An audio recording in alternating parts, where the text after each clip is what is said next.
آج استقامت کے اوپر بات کرنا چاہ رہا ہوں، اور اصل چیز جو ہے وہ استقامت ہے کہ جو ایک آدمی کلمہ پڑھتے ہیں پھر اس کے مطابق زندگی گزارتے ہیں، اور اس کے راستے میں جتنے رکاوٹیں ہو، جتنی مشکلات ہو، اس کے اوپر وہ صبر کرتے ہیں، اس کو استقامت کہتے ہیں۔ اسی وجہ سے کہا جاتا ہے، بہت مشہور ہے، حضرت عمر فاروق رضی اللہ عنہ کی قول ہے کہ الاستقامت افضل من الف کرامات، فرمایا کہ استقامت 1000 کرامات سے زیادہ بہتر ہے۔ یعنی ایک آدمی جب کلمہ پڑھتے ہیں تو اس کلمے کو پہلے سمجھے کہ اس کلمے میں کیا چیز ہے، اللہ تعالیٰ کیا فرماتے ہیں، اس دین کا کیا تقاضا ہے، شریعت کیا فرماتے ہیں، اور پھر اس کے مطابق آدمی زندگی گزارے۔ ورنہ متقی کلمہ پڑھنا تو آسان کام ہے، آدمی صرف زبان سے کلمہ پڑھے اور کلمے کے جو تقاضے ہے، کلمے کی جو مقاصد ہے اس کو یاد نہ ہو، نہ وہ سمجھتا ہو، نہ اس کے مطابق زندگی گزارتے ہیں، تو یہ تو کلمے کا تقاضا بھی نہیں ہے، ایمان کا تقاضا بھی نہیں ہے، اسلام کا تقاضا بھی نہیں ہے۔ اسی وجہ سے جب ابو لہب اور عتبہ و شیبہ کلمہ جو نہیں پڑھ رہے تو اس کا وجہ یہ ہے، ان کو پتہ تھا کہ یہ کلمہ جب ہم پڑھیں گے تو اس کے بہت مشکل تقاضے ہیں، اس کے مطابق پھر پاک و صاف و خوبصورت زندگی گزارنا یہ بہت مشکل کام ہے۔ اس لیے علامہ اقبال نے ان کے جو فارسی کلام ہے اس پہ اس نے جگہ جگہ اس کا تذکرہ کیا، اور وہ کہتے ہیں کہ چومی گوئی مسلمان بلرزم کہ دان مشکلات لا الہ، کہتے ہیں جب میں یہ کہتا ہوں کہ میں مسلمان ہوں تو میرے اوپر ایک کپی طاری ہو جاتی ہے، ایک زلزلہ طاری ہو جاتے ہے، میں ڈرتا ہوں، اس لیے کہ لا الہ الا اللہ کی جو مشکلات ہیں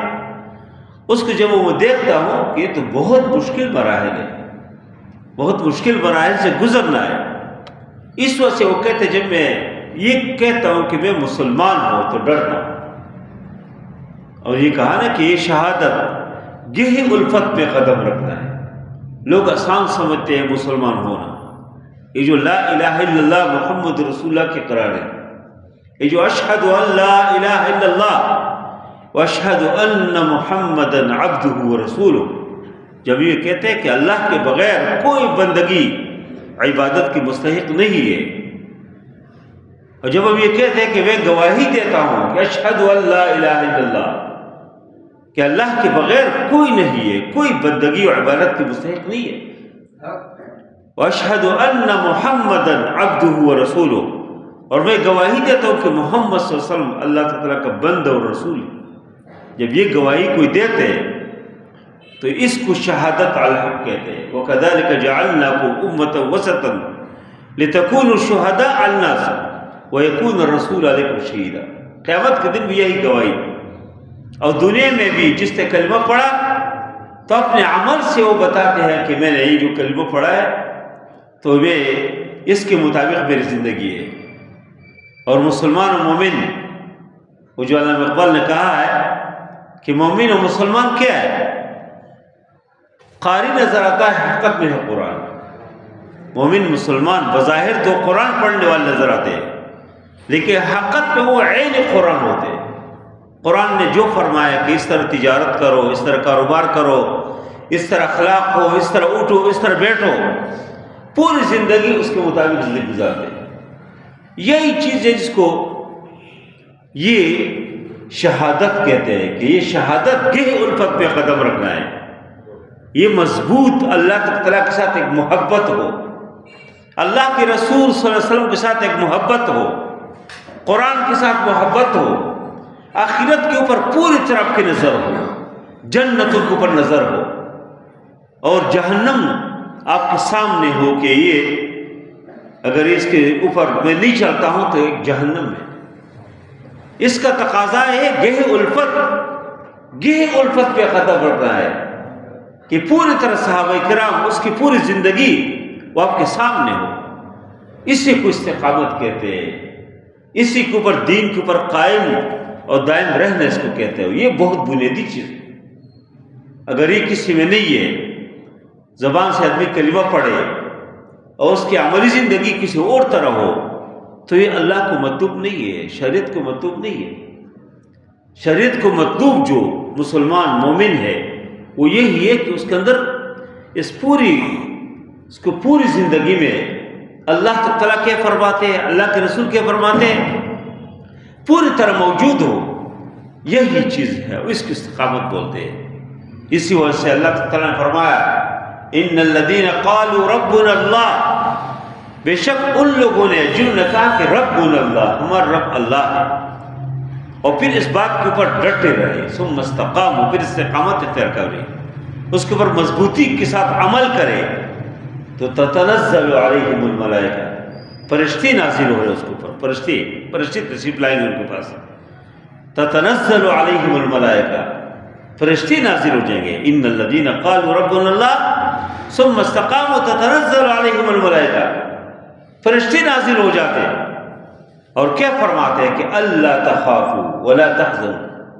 اللہ تخافوا، خوف نہ کرو، کوئی ڈر نہ کرو، ولا تحزنوا، غمگین نہ ہو، کوئی غم اور رنج کی کوئی ضرورت نہیں ہے. اللہ تخافوا ولا تحزنوا وابشروا بالجنۃ التي كنتم توعدون، فرمایا کہ ان جنتوں کی بشارت قبول کرو، ان جنتوں کی خوشخبری قبول کرو، کنتم توعدون، جن جنتوں کے اللہ نے وعدہ کیا آپ کے ساتھ. ایک مسلمان مومن کے ساتھ جنت کا وعدہ ہے، جہاں پر جہنم کا تذکرہ ہے، آگ کا تذکرہ ہے. اللہ تعالیٰ فرماتے اعدت للکافرین، اور جہاں جنتوں کا تذکرہ ہے وبشر الذین آمنوا وعملوا الصالحات ان لهم جنات تجری من تحتها الانہار. تو جنتوں کا جو تذکرہ ہے اس کا وعدہ مومن کے ساتھ ہے، مسلمان کے ساتھ ہے، جس سے کلمہ پڑھو، دل سے پڑھو. تو یہ فرشتے بھی فرماتے ہیں کہ وابشروا بالجنۃ التي كنتم توعدون. یہ نعمتیں ہے کہ ان الذين قالوا ربنا الله ثم استقاموا تتنزل عليهم الملائكة الا تخافوا ولا تحزنوا وابشروا بالجنۃ التي كنتم توعدون. فرمایا کہ ان جنتوں کی بشارت قبول کرو، خوشخبری قبول کرو جن کا وعدہ آپ کے ساتھ ہے اللہ تعالیٰ کا. اور پھر اللہ تعالیٰ فرماتے ہیں کہ نحن اولیاؤکم فی الحیات الدنیا وفی الآخرہ. اللہ فرماتے ہیں کہ ہم آپ کی دوست ہیں، ہم آپ کی ولی ہیں، ہم آپ کے کارساز ہیں، ہم آپ کے مددگار ہیں. نحن اولیاؤکم، ولی دوست کو بھی بولتے ہیں، ولی مددگار کو بھی بولتے ہیں، ولی اس کو بھی بولتے ہیں کہ آپ کے کام بگڑ جائے اور وہ اللہ آپ کے لیے درست کرے. وہ نحن، اللہ فرماتے ہیں کہ نحن اولیاؤکم، اللہ کے بندو کیا فکر ہے آپ کو؟ نحن اولیاؤکم، اللہ فرماتے ہیں کہ ہم آپ کے دوست ہیں. فی الحیات الدنیا و فی الآخرہ، اس دنیا کے اندر بھی اللہ آپ کے ساتھ ہے، اللہ کی مدد آپ کے ساتھ ہے، اللہ کے تعاون آپ کے ساتھ ہے. فی الحیات الدنیا و فی الآخرہ، و آخرت پہ بھی، دنیا میں بھی اللہ کی دوستی، آخرت میں بھی اللہ کی دوستی، اللہ تعالیٰ کی مدد. اور پھر فرمایا کہ وَلَكُمْ فِيهَا مَا تَشْتَهِي أَنفُسُكُمْ،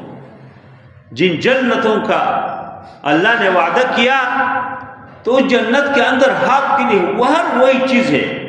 مَا تَشْتَهِي أَنفُسُكُمْ، جو آپ کی دل چاہتے، آپ کی دل کی خواہش ہو، دل کے آرزو ہو، دل میں کوئی چیز گزر جائے، بولنے کی ضرورت بھی نہیں ہے، فوراً چیز حاضر ہو جاتے. وَلَكُمْ فِيهَا مَا تَشْتَهِي أَنفُسُكُمْ وَلَكُمْ فِيهَا مَا تَدَّعُونَ. اور فرمایا کہ جنت کے اندر جو آپ چاہتے ہیں، جو آپ مانگتے ہیں، وہ بھی حاضر ہو جائیں گے. جو آپ کی دل کی اشتہا ہو وہ بھی اللہ تعالیٰ حاضر فرمائیں گے، اور جو آپ زبان سے اس کو مانگے اللہ وہ بھی حاضر کریں گے. اور پھر فرمائے نزلا من غفور الرحیم. سب سے بڑی بات کہ یہ جو جنتیں ہیں، اس کی جو نعمتیں ہیں، جو چیز آپ چاہتے ہیں وہ حاضر ہو جاتے ہیں. یہ نزلا من غفور الرحیم، یہ مہمان نوازی ہے اس اللہ کی طرف سے جو غفور ہے، جو انسان کے گناہ کو بخش دیتے. اور غفور کا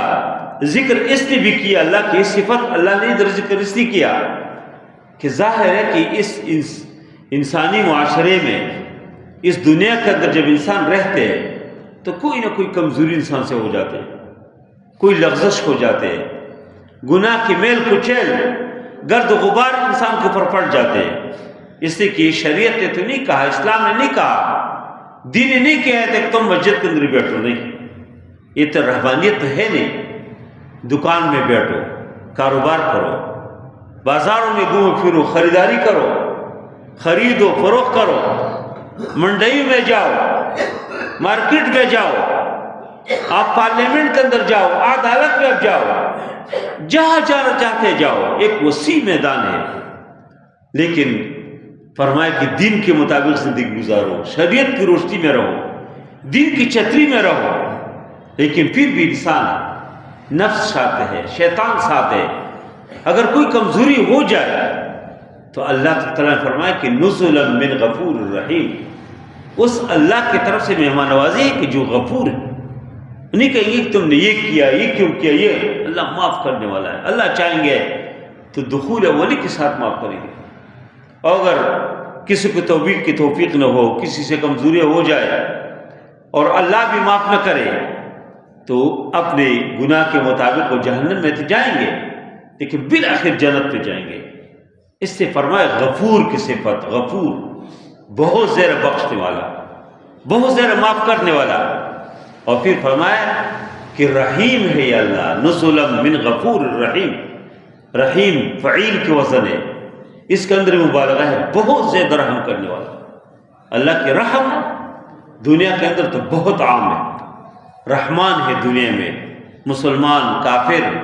جو اللہ کو مانتے جو نہیں مانتے، جس نے مانتے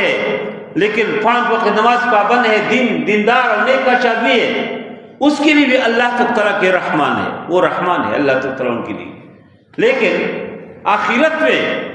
رحیم ہے اللہ، صرف مومن اور مسلمان کے اوپر مہربان ہے۔ دنیا میں رحم اس کے عام ہے اور آخرت میں اس کی رحم خاص ہے۔ اسی وجہ سے ایک حدیث میں بھی ہے کہ یا رحمان الدنیا و یا رحیم الآخرہ، یہ دنیا کے رحمان و یا رحیم الآخرہ، اور یا آخرت کے رحیم۔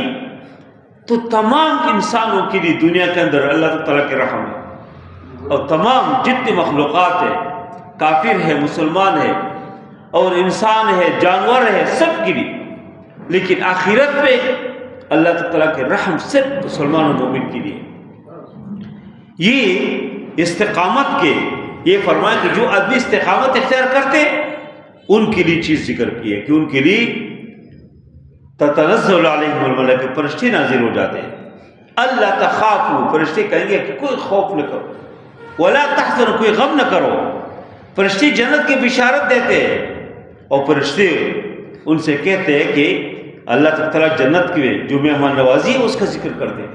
اور جنت کے سارے چیز بھی ان کو ملتے ہیں۔ اور یہ اللہ تعالیٰ نے سورۃ احقاف میں بھی آیت نازل کی، ادھر بھی فرمایا کہ ان الذین قالوا ربنا اللہ ثم استقاموا، جو یہ کلمہ پڑھے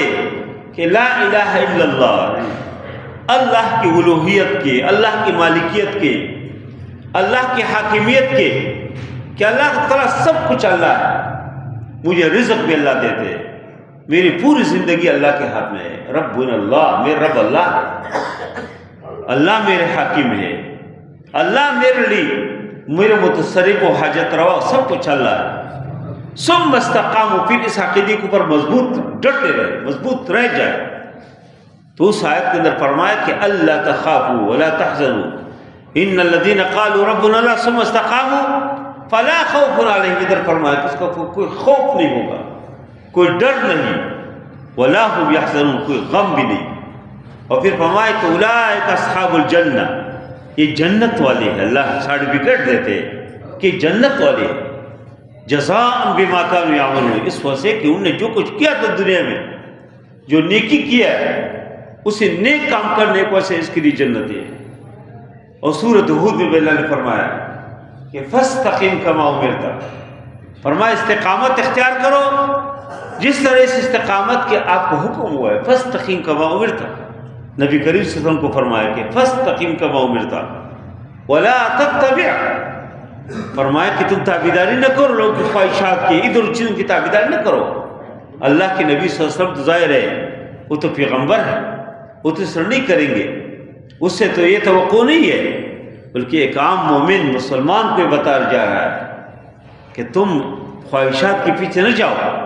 بلکہ تم اس دین کے اوپر استقامت اختیار کرو۔ اور حضرت سفیان بن عبداللہ الثقفی رضی اللہ عنہ وہ فرماتے ہیں کہ میں نے رسول اللہ صلی اللہ علیہ وسلم سے درخواست کی، کیسے مبارک لوگ تھے کہ اللہ کے نبی صلی اللہ علیہ وسلم سامنے موجود ہے اور اس سے پوچھتے ہیں یا رسول اللہ فلاں مسئلہ بتاؤ، یا رسول اللہ فلاں مسئلہ بتاؤ۔ کیسے کس طرح بابرکت دو، کس طرح بابرکت آنکھیں ہے کہ جو اللہ کے نبی صلی اللہ علیہ وسلم کے سامنے موجود ہوتے تھے اور خود سوالات پوچھتے تھے، اور قیامت تک ہم سب کے لیے اس پہ بہت کچھ ہے۔ تو یہ حضرت سفیان بن عبید ثقفی فرماتے ہیں کہ میں نے پوچھا کہ یا رسول اللہ قل لی فی الاسلام قولا لا اسأل احدا بعدک، یا رسول اللہ مجھے اس طرح کوئی بات بتائے کہ پھر کبھی مجھے کسی اور سے سوال کرنے کی ضرورت نہ ہو، آپ کے علاوہ کسی اور سے نہ پوچھو، اور یا غیر آپ کے بغیر کسی اور سے پوچھنے کی ضرورت نہ ہو، آپ کے بعد جب تک زندگی ہو کسی اور سے پوچھنے کی ضرورت نہ ہو۔ تو فرماتے ہیں کہ اللہ کے نبی صلی اللہ علیہ وسلم نے مجھے فرمایا کہ قل آمنت باللہ، تم یہ کہو کہ میں نے اللہ کے اوپر ایمان لایا، اللہ کے اوپر ایمان لایا، اور فرمایا ثم مستقم، پھر اس کے اوپر قائم رہو، دائم رہو، جو کلمہ آپ نے پڑھا ایک بار اس کے مطابق پھر آپ زندگی گزارو، پاک و صاف خوبصورت زندگی، جہاں پر اسلام کی جو رہنمائی ہو، جو کچھ ہو اس کے مطابق آپ چلیں گے۔ تو فرمایا کہ یہ سب سے بہترین عمل ہے۔ ایسے عمل دیکھو صحابی پوچھ رہے اس طرح کوئی عمل ہو کہ مجھے پھر بعد میں کسی اور سے، آپ کے علاوہ کسی اور سے پوچھنے کی ضرورت نہ ہو، آپ کے بعد کسی اور سے پوچھنے کی ضرورت نہ ہو۔ تو اللہ کے نبی صلی اللہ علیہ وسلم فرماتے قل آمنت باللہ ثم مستقم، یہ کہو کہ میں نے اللہ کے اوپر ایمان لایا اور پھر استقامت اختیار کرو۔ نبی کریم صلی اللہ علیہ وسلم جس کے اوپر ہمارے ماں باپ قربان ہو، اس نے اس کے بالوں میں بہت کم بال سفید تھے، ادھر ہونٹوں کے نیچے چند بال تھے اور کان کے دائیں بائیں ادھر جو بال ہوتے تھوڑے سفید تھے، اور سر کے اندر چند بال، اگر کوئی گننا چاہتے تو گن سکتے ہیں، بعض روایت سے معلوم ہوتے کہ 12 بال، اور مسلم کے ایک روایت میں 19 یا 18 بالوں کا تذکرہ ہے، اتنے سفید ہے، معمولی بال سفید ہے۔ لیکن یہ بال سفیدی جو ہے یہ بڑھاپے کی نشانی ہوتے ہیں۔ آج کل تو اس طرح کیمیکل ہے، صابن میں بھی، شیمپو میں بھی، ہر چیز میں، کانوں میں، ہر چیز میں کیمیکل ہے، اس طرح گرم گرم چیزیں لوگ کھاتے استعمال کرتے ہیں کہ اس سے چھوٹے چھوٹے بچوں کے بال سفید ہوتے ہیں، بالغ میں نہیں ہے بلکہ بعض بچے تو پیدا ہوتے ہی بال سفید ہوتے ہیں۔ لیکن اس زمانے میں اور ابھی بھی تقریباً اکثر اس طرح ہے کہ جب بال سفید ہو جاتے ہیں، داڑھی کے بال یا سر کے بال، تو یہ بڑھاپے کی نشانی شمار ہو جاتے ہیں کہ بڑھاپا آ گیا۔ تو اللہ کے نبی صلی اللہ علیہ وسلم کی جب یہ بال سفید ہو گئے تو صحابہ نے پوچھا کہ یا رسول اللہ شیبتا یا رسول اللہ، یا اللہ کے رسول بڑھاپا آ گیا، بوڑھے ہو گئے۔ تو اللہ کے نبی صلی اللہ علیہ وسلم نے فرمایا کہ شیبتنی ہود و خواتو، فرمایا کہ سورۃ ہود نے مجھے بوڑھا کیا، سورۃ ہود و خواتها، اور سورۃ ہود کی طرح جو اور سورت ہے اس نے مجھے بوڑھا کیا۔ تو سورۃ ہود کا اندر مفسرین فرماتے ہیں کہ یہی آیات ہے کہ فاستقم، استقامت اختیار کرو، اور یہ وہی بنیادی سبق ہے جو اللہ کے نبی صلی اللہ علیہ وسلم اپنی پوری زندگی میں اس کے مطابق رہے۔ اس کی زندگی دے اور مکی کے اندر جو اس کی زندگی ہے، مدینے کے اندر اس کی جو زندگی ہے، پوری طرح استقامت کی ایک پہاڑ ہے اللہ کے نبی صلی اللہ علیہ وسلم۔ کبھی بدر میں حاضر ہو جاتے، کبھی احد میں حاضر ہو جاتے، اور کبھی احزاب میں، اور کبھی خندق، اور کبھی ادھر ادھر جہاں پر ہو، جہاں پر دیکھے ضرورت ہے تو اللہ کے نبی صلی اللہ علیہ وسلم پہنچے، صحابہ کو لے کے ادھر پہنچے، کبھی ادھر کبھی ادھر، کبھی در بدر، اور فرماتے ہیں کہ غم عاشقی تیرا شکریہ، میں کہاں سے گزر گیا۔ اللہ کے نبی صلی اللہ علیہ وسلم اس دین کو غالب کرنے کے لیے، اس دین کو لوگوں تک پہنچانے کے لیے ہر طرح کے جو تک دو ہو سکتے وہ کیے۔ اس وجہ سے دیکھو دانت مبارک شہید ہو گئی، دانت کوئی معمولی بات نہیں ہے، احد کے موقع پہ دانت شہید ہو گئے۔ اور ایک ظالم نے جس کے اوپر پتھر پھینکا تھا، اللہ نے اس کو اسلام بھی توفیق نہیں دی، ایسے مر گیا۔ جب اللہ کے نبی صلی اللہ علیہ وسلم کے اوپر پتھر پھینک دیا، دانت شہید ہو گئے، اور اللہ کے نبی صلی اللہ علیہ وسلم پیچھے گر گیا ادھر، اور تھوڑی سی غشی تاری ہو گئی۔ تو ان ظالموں نے اعلان کیا، شیطان نے اعلان کیا کہ الا ان محمد قد قتل، کہ محمد صلی اللہ علیہ وسلم قتل ہو گئے۔ کتنی دردناک بات ہے، کتنی افسوسناک بات ہے۔ اور اللہ کے نبی صلی اللہ علیہ وسلم جب یہ آواز شیطان نے کیا تو ظاہر ہے کہ ایک درد کی آواز ہے، ایک غم کی آواز ہے، تو ایک عجیب کیفیت طاری ہو گئی۔ لیکن اللہ کے نبی صلی اللہ علیہ وسلم کچھ وقفے کے بعد خود اٹھے اور فرمایا کہ الی عباد اللہ، اللہ کے بندو میرے پاس آؤ، میرے پاس آ جاؤ۔ اور پھر نبی کریم صلی اللہ علیہ وسلم صحابہ ادھر ایک پہاڑ کے اوپر بیٹھے ہیں، حضرت ابو سفیان ادھر تشریف لائے تھے، اس وقت ایمان نہیں لایا، اس وقت کافر تھے، وہ دشمن کی طرف سے لڑ رہے تھے۔ تشریف وہ آ جاتے ہیں اور پوچھتے ہیں کہ افیکم محمد، آپ میں محمد صلی اللہ علیہ وسلم ہے؟ پوچھا کہ افیکم ابوبکر، افیکم عمر، سب کا پوچھا۔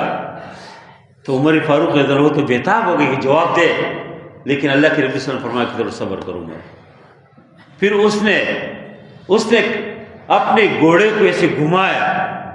گھوڑا جب تیز گھوڑا وہ مستی کرتے سے ایسے گھمایا اور کہا کہ اعلو حبل، اعلو حبل، اپنے بت کا نام لیا حبل، کہ حبل مستی کرو، اعلو حبل مستی کرو۔ اور فرمایا، پھر اس نے کہا کہ لنا العزا ولا عزا لکم، دیکھو تمہیں جو شکست ہو گئی نا مسلمانوں سے، کہا آپ کو یہ جو مسئلے پیش آئے نا، ہمارے عزا بت ہے، آپ کا عزا نہیں ہے۔ تو حضرت عمر فاروق رضی اللہ عنہ کو نبی کریم صلی اللہ علیہ وسلم فرمایا کبھی جواب دو۔ اور پھر اللہ کے نبی صلی اللہ علیہ وسلم فرمایا کہ تم ان کو جواب دو کہ لنا المولا ولا مولا لکم۔ عمر فاروق رضی اللہ عنہ نے فرمایا کہ اے دین کی دشمن کا سب زندہ ہے، اللہ کے نبی صلی اللہ علیہ وسلم بھی زندہ ہے، ابوبکر صدیق رضی اللہ عنہ بھی زندہ ہے، اور عمر فاروق بھی سب زندہ ہے۔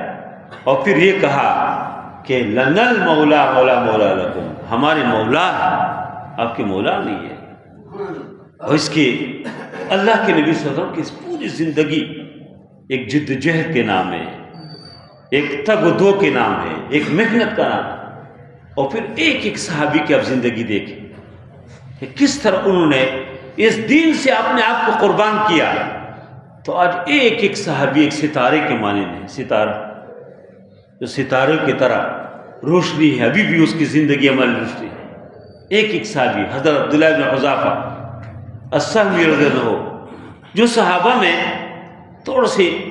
آزاد خیال قسم کے تھے، نبی کریم صلی اللہ علیہ وسلم کے ساتھ گپ شپ کرتے تھے، فجر کی نماز پڑھ کے رسول اللہ صلی اللہ علیہ وسلم بیٹھے ہوتے تھے مصلی کے اوپر، اور یہ مختلف قسم کے واقعات بیان کرتے تھے اور نبی کریم صلی اللہ علیہ وسلم کو ہنساتے تھے، نبی کریم صلی اللہ علیہ وسلم تبسم فرماتے تھے، مختلف قسم کی جاہلیت کے زمانے کے واقعات، مختلف واقعات۔ اسی صحابی کو رسول اللہ صلی اللہ علیہ وسلم نے پھر اس کو بھیجا تھا ایران کے جو بادشاہ تھے اس کی طرف، کہ خط دے کے ایران کے بادشاہ کی طرف جاؤ، اور ایران کے بادشاہ کے پاس جانا گویا کہ ایسے ہے کہ دشمن کے منہ میں آپ جا رہے ہیں، آسام کے منہ میں آپ نے آپ کو ڈال رہے ہیں۔ لیکن عبداللہ بن حذافہ السہمی رضی اللہ عنہ اس کی فکر نہیں کی ہوتے، اپنے گھوڑے کے اوپر سوار ہو جاتے اکیلے میں، اور گھوڑا پتہ نہیں کتنی بیابانوں سے گزرتے ہیں، کتنی مشکلات سے گزرتے ہیں، اور ادھر ایران کے جو بادشاہ ہے اس کے دربار میں پہنچ جاتے ہیں، اور اس کو معلوم ہو جاتے ہیں کہ ایسے مدینے سے ایک مسلمان آ رہے، پوری طرح اس نے انتظام کیا ہے، لیکن اندر گیا، لوگوں نے چاہا کہ اس سے خط لے، اس نے کہا نہیں، اللہ کے رسول صلی اللہ علیہ وسلم نے مجھے کہا کہ خط خود جو ہے کسریٰ کے ہاتھ میں دینا، اور خود اندر جاتے خط اس کے ہاتھ میں دیتے، جب وہ خط پڑھنا شروع کر دیتے اس میں اوپر سے یہ تھا کہ بھی محمد رسول اللہ صلی اللہ علیہ وسلم، کہ رسول اللہ صلی اللہ علیہ وسلم کی طرف سے کسریٰ کی طرف ہے جو ایران کے بڑے ہیں، ایران کے حکمران ہے۔ جب اس نے دیکھا کہ انہوں نے اپنا نام اوپر لکھا، میرا نام نیچے ہے، تو فوراً آگ بگولا ہو گیا اور خط پاٹ دیا اور ایک ڈسٹبن میں ڈال دیا۔ اسی دوران حضرت عبداللہ بن حذیفہ رضی اللہ عنہ نے اپنا کام تو کیا، خط پہنچایا، وہ نکل آئے اور مدینے تک پہنچ گیا۔ ادھر جب وہ ہوش میں آ گیا، اس نے فوراً کہا کہ اس آدمی کو بلاؤ، تو جب اس کو معلوم ہو گیا تو ہے نہیں، تو یمن کے اندر اس کی گورنر تھے بازان، اس کو خط لکھا کہ جاؤ اس محمد صلی اللہ علیہ وسلم کو حاضر کرو، لوگوں کو بھیجو، مضبوط لوگوں کو، تاکہ اس پیغمبر کو حاضر کہتے تو بنا اس میں کیسے گستاخی کی ہے، کیا اپنا نام اوپر لکھا، میرا نام نیچے ہے۔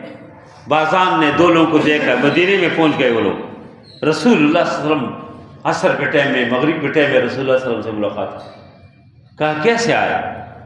کہا ہمیں بازان نے بھیجا اور ایران کے جو حاکم ہے اس نے آپ کو طلب کیا، تو فوراً تیار ہو جائے۔ رسول اللہ صلی اللہ علیہ وسلم تبسم کر کے اس کے طرف دیکھ کے ضحک فرما کے کہا تم آرام کرو،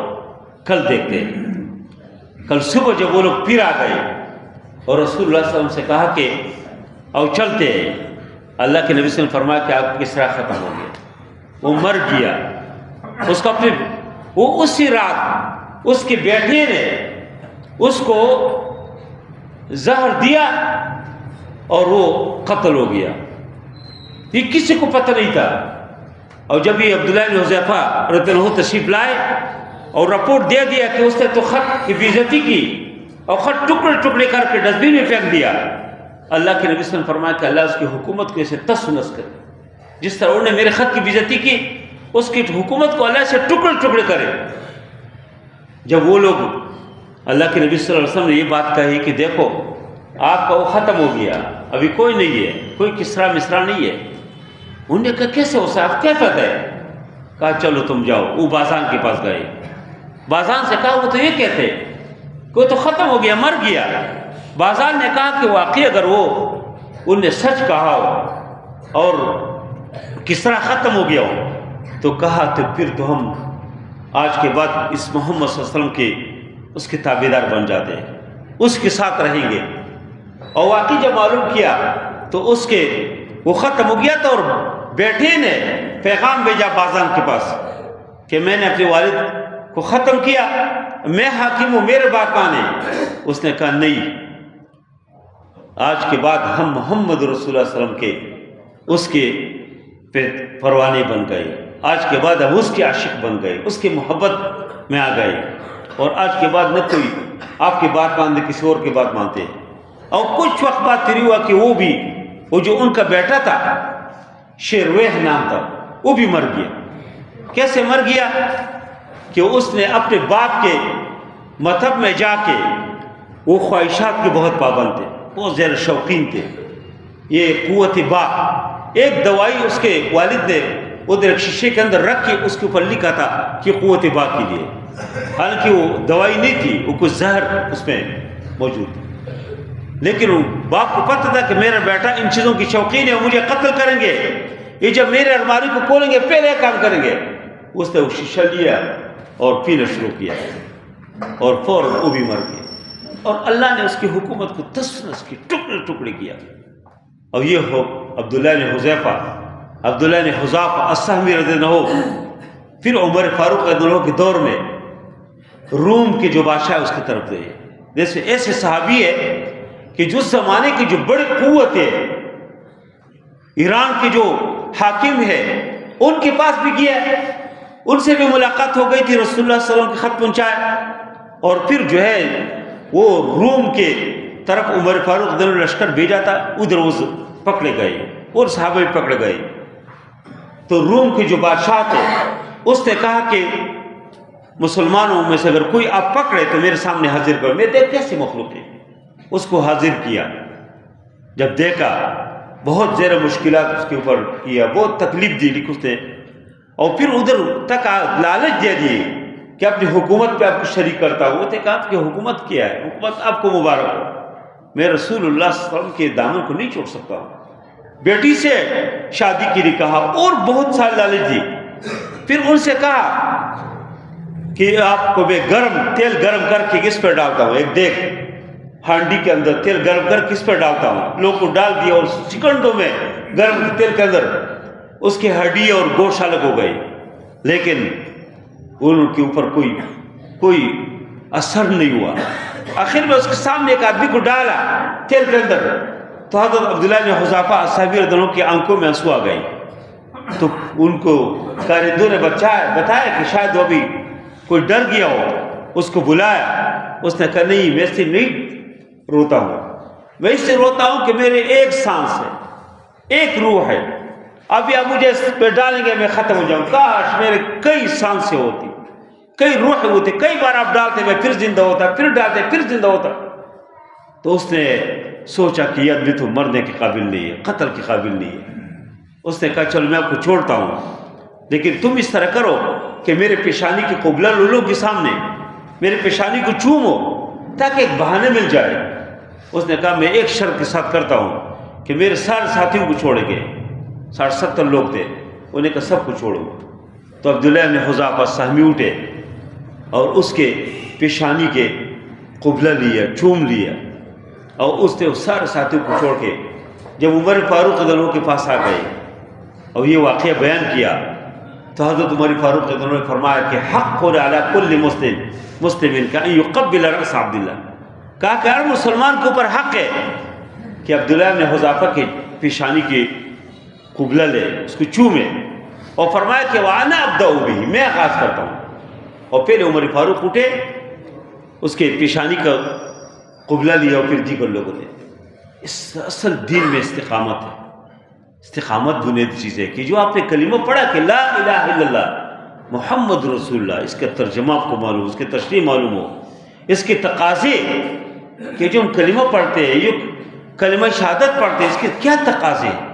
پوری زندگی انسان کے مطابق اس کے مطابق ہو, حلال حرام کے انسان تمیز کرے. کس جگہ پر سارے لوگ جھوٹ بولتے ہیں, آپ کہیں نہیں میں جھوٹ نہیں بولوں گا, میں مسلمان ہوں. اب کسی محکمے میں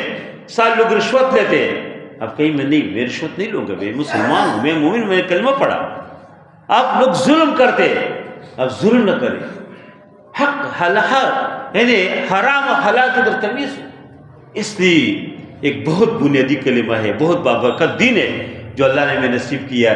اور اس زندگی کی شریعت کے مطابق انسان کی زندگی ہو, استقامت ہو دین کے اوپر. اللہ تعالیٰ دنیا میں, دنیا تو عارضی, دنیا کیا ہے, اصل تو آخرت ہے. اللہ اس کی آخرت کے بہت خوبصورت زندگی اللہ کو دیں گے. آج مسئلہ یہ ہے کہ ہم دین سے دور ہیں. مجھے بہت زیادہ جو افسوس ہوا ہے پولیس والوں کے اوپر. ایک تو مریم صاحبہ نے پنجاب کیسے بنایا گیا کہ یہ پولیس کی کوئی اسٹیٹ ہے, پوری طرح اس کے تحویل میں, اور چالان کے نام سے چھوٹوں کو, بڑوں کو, اسکول کے طالب علموں کو, مدرسے کے طالب علموں کو, کالج کی یونیورسٹی کے طالب علموں کو, بوڑھوں کو, جوانوں کو, کسی کو معاف نہیں کرتے پیسوں کے چکر میں. دیکھو باپ کے ساتھ بیٹی ہوتے, بیٹی کے سامنے باپ کو ذلیل کرتے, بیوی کے سامنے شوہر. کل کا جو واقعہ ہوا کتنے افسوسناک ہے کہ ایک عورت چیخ رہی ہے, اس کے شوہر کو پولیس نے چالان دیا, اس کے پاس 2000 روپے نہیں ہے. وہ کہتے میرے پاس نہیں ہے, اور وہ پولیس ظالم اس کو شوہر بیوی کے سامنے اس کو پکڑے رکشے میں ڈالتا. بیوی چیخ رہی ہے, یہ چیخوں کے جواب یہ پولیس والی وردی اس پوری, یعنی میں سمجھتا ہوں اس پہ اچھے لوگ ہوں گے, لیکن ہمارے